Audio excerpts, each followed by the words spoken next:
In order to live a truly high quality of life, so by high quality I mean exciting, fulfilling, and joyful, on your terms, we need to consistently be boosting these 7 areas of our life.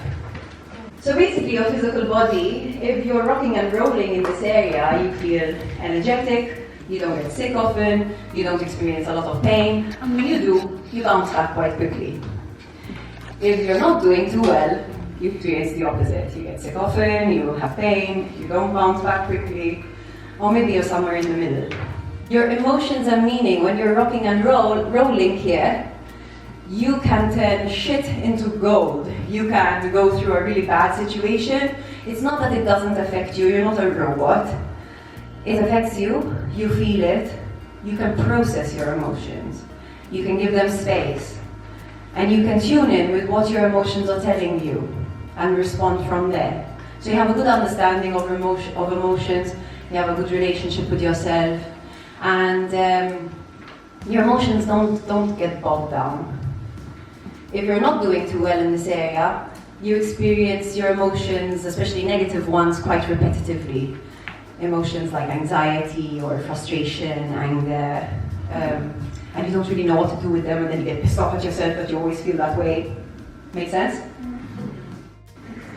Relationships. I think this is pretty self-explanatory. If you're doing really well, you're enjoying your relationships, they fill you up. This doesn't only have to be a romantic relationships. It could also be a relationship with your kids, with your parents, with your friends. So they could be really filling you up. Not doing too well, they're draining you. You don't understand them, you're frustrated by them. Yeah? Yep. Okay. Time. You're doing well, you feel like time is yours. You're the master of your time. You decide where you are when you're there.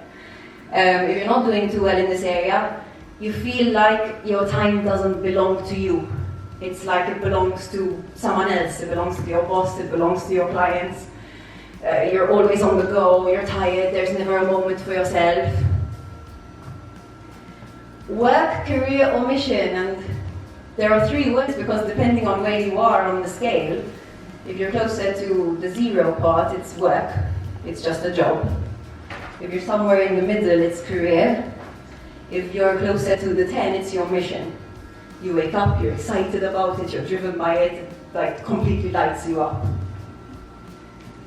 Finances, pretty self-explanatory. Do you feel really stressed about your finances? Big expenses freak you out? Do you always feel like you're in lack? You're always having to think about it? Or do you feel quite abundant with money? You know, is it like, okay, money flows, it comes, it goes, you think about how to grow it, you manage to grow it, and you have a good relationship with your money. And the final part is something that I'll go into more. It's quite a beautiful slice of the pie. It's called celebrate and contribute. And I used to understand this part as being like your ability to like have fun and to give back. So I suppose you could say this year I did learn about celebration and contribution. I learned about letting go. I learned about celebrating what is already there. And from that space, what happened was that my body sort of, when you just rely on yourself, your body's sort of in this state like it's always tense. I know that some people experience tension more as thoughts than as physical feeling. For me, it's very, very physical. If I'm stressed, I feel it in my body, like that.